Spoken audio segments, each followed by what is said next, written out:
Qureshi, and today's special item is presented by class 3A. Today's special item is about the best friends. There were four friends: circle, square, triangle, and rectangle. One day there began a fight between the friends. Each of them said they were the best. Circle said, I am the best. I am round and beautiful. I am no sharp edge. Children use me to draw a smiley face. There are so many beautiful things in my shape. So I am the best.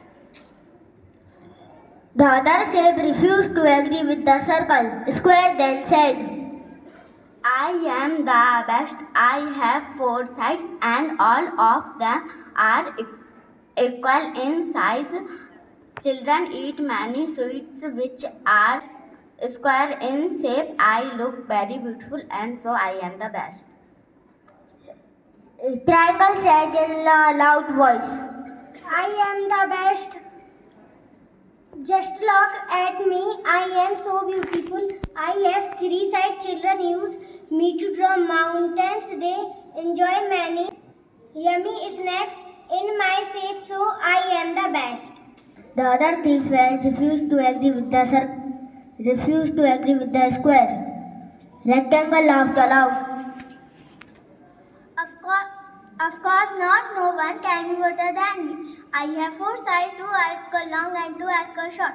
I look so beautiful. Children enjoy biscuits and chocolates in rectangle shape. They ask so many things. In my shape, I am the best.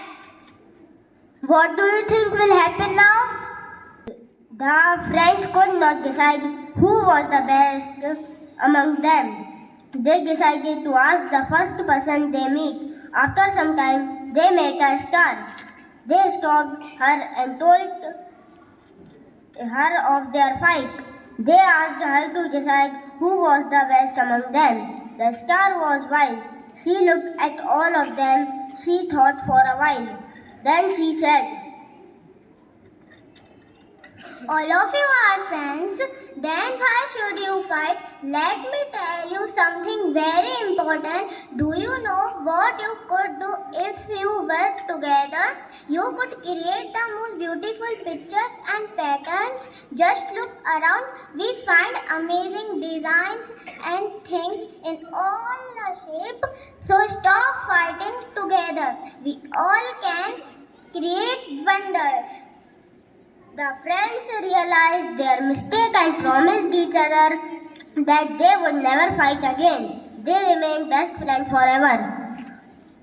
Tell me the moral of this story. The moral of this story is unity and integrity is our strength. Thank you and have a nice day.